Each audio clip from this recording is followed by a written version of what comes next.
Olá pessoal, tudo bem? Então, hoje nós vamos falar sobre o câncer.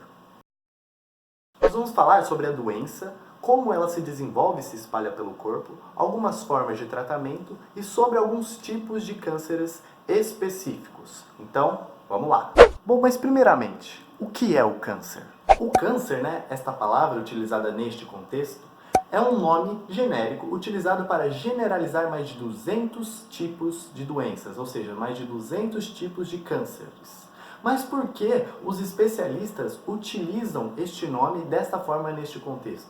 Justamente para generalizar essas doenças, porque todas elas partem do mesmo princípio, todas elas ocorrem da mesma forma.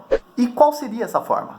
Bom, a resposta na verdade é bem simples, pois todo câncer, independente do tipo de câncer que seja, ocorre devido à multiplicação descontrolada das células de algum tecido ou de algum órgão. Ou seja, essa multiplicação ela se torna cada vez mais recorrente e descontrolada, exacerbada. E com o passar do tempo, essas células podem ou não, dependendo do tipo de câncer, começar a invadir outros tecidos e órgãos, comprometendo as funções dos mesmos. E aí que o perigo começa. Mas posteriormente a gente trata disso com maior profundidade. Uma curiosidade é que o câncer é uma doença muito antiga. Tão antiga que não se tem o primeiro registro de câncer na espécie humana. Porém, há um registro bastante antigo de um maxilar, um fóssil de um maxilar humano encontrado com sinais de linfoma, que é um tipo de câncer. E esse maxilar foi datado como 4.000 anos antes de Cristo, ou seja, muito antigo.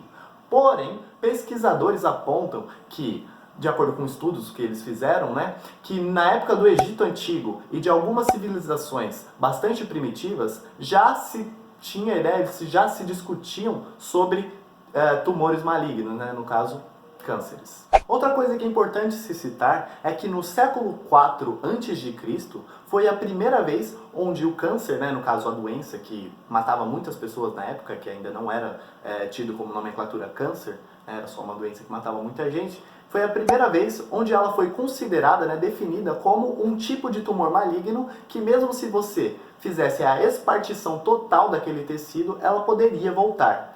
E essa descoberta, essa definição, nesse momento, foi na Escola de Medicina de Hipócrates, na Grécia. E afinal, câncer tem cura ou não? Então, sim, mas vai depender principalmente do estágio em que a doença se encontra no momento do diagnóstico, porque quanto mais cedo a doença for descoberta, isto é, quanto mais inicial for o estágio do câncer, maiores são as chances de cura. E outro fator que também influencia é o tipo de câncer, porque dependendo do tipo de câncer, ele pode ser mais ou menos agressivo. E quanto menos agressivo, maiores também são as chances de cura. Então agora vamos falar sobre como o câncer age biologicamente no nosso corpo. Biologicamente falando, o câncer ocorre devido a um dano no DNA, comprometendo as funções de dois tipos de genes presentes no nosso DNA, os oncogenes e os genes supressores. Os oncogenes, eles são responsáveis pela divisão celular. São eles que fazem com que as células se multipliquem da maneira adequada. Em contrapartida, os genes supressores são responsáveis por limitar e fazer com que esse crescimento das células, essa multiplicação feita pelos oncogenes, seja controlada. E ele também é responsável por fazer com que as células morram no seu período certo de vida útil, digamos assim. Logo, com esse dano no DNA e com o comprometimento das funções dos oncogenes e dos genes supressores, essas células desse determinado tecido começam a se comportar de uma maneira diferenciada. Porque agora os genes supressores que deveriam limitar o crescimento e controlar com que esse crescimento fosse adequado das células desse tecido, não, eles ficam inibidos. Eles não conseguem mais praticar com essa função. Então as células, a partir da função dos oncogenes, que é de fazer a divisão celular, começam a se multiplicar de uma maneira muito exacerbada. E com isso, essas células vão se multiplicando, até terem potencial para invadir outros órgãos e tecidos, dependendo do tipo de câncer. Com isso, essas novas células desse tecido ou desse órgão, formadas a partir desse dano do DNA, são chamadas de células cancerosas. Por quê? Porque essas células elas têm a capacidade de se reproduzir desenfreadamente e também de invadir outros tecidos e órgãos. Geralmente, essas células cancerosas formam tumores, que nada mais é que um conglomerado dessas células cancerosas. Elas começam a se reproduzir e elas se mantêm unidas. Esses tumores, quando em regiões próximas à pele, elas formam pequenas elevações que podem ser notadas ao toque, que são os famosos nódulos.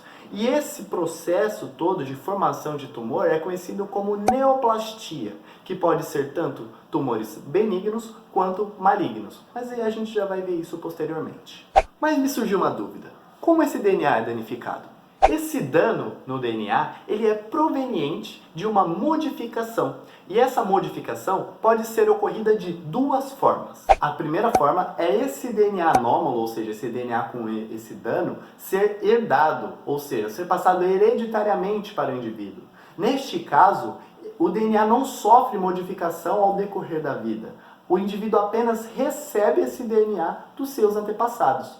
Por isso, na verdade, é isso que explica o fato de pessoas com um grande número de incidentes de algum tipo de câncer na família terem uma maior predisposição genética para contraírem esse tipo de câncer, porque é uma coisa que também é passada hereditariamente. E a segunda forma é o DNA ser modificado ao decorrer da vida por meio de alguma influência do ambiente externo, como por exemplo a radiação. A radiação é um tipo de energia capaz de modificar o nosso DNA, por isso ela é tão perigosa. Muitas vezes vocês já ouviram algum tipo de piadinha sobre não chegue perto de radiação ou vai nascer outro braço em você ou algo do tipo, porque ela é capaz de modificar o seu DNA. E uma outra curiosidade é que raramente se descobre qual foi a causa exata para o desenvolvimento de algum tipo de câncer específico, exceto aqueles cânceres onde suas causas são bastante definidas, como por exemplo o câncer de pulmão,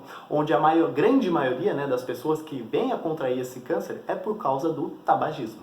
E por fim, como o câncer se espalha? Bom, como eu já disse anteriormente, as células cancerosas elas começam a se reproduzir, se multiplicar de uma maneira bastante exacerbada até conseguir invadir certos órgãos e tecidos. Porém, como elas fazem isso? Como que elas chegam até esses órgãos? A resposta é bem simples.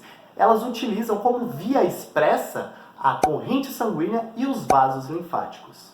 Logo, com a utilização da corrente sanguínea e dos vasos linfáticos para fazer esse transporte de células cancerosas, essas células conseguem chegar a qualquer órgão e tecido do nosso corpo, porque está tudo interligado por meio da corrente sanguínea. A corrente sanguínea ela serve como se fosse uma via expressa direta para qualquer órgão e tecido do nosso corpo. E este processo de migração da célula do seu tecido originário para outro tecido ou órgão é conhecido como metástase, mas já vai ser explicado posteriormente em aulas posteriores. Então é isso, pessoal. Essa foi apenas uma introdução ao tema câncer. E antes de terminar, eu gostaria de mandar um agradecimento e um beijo especial ao nosso querido, nosso maravilhoso professor Williams, da ETEC de Itanhaém. Então, beijão, Will. Tamo junto.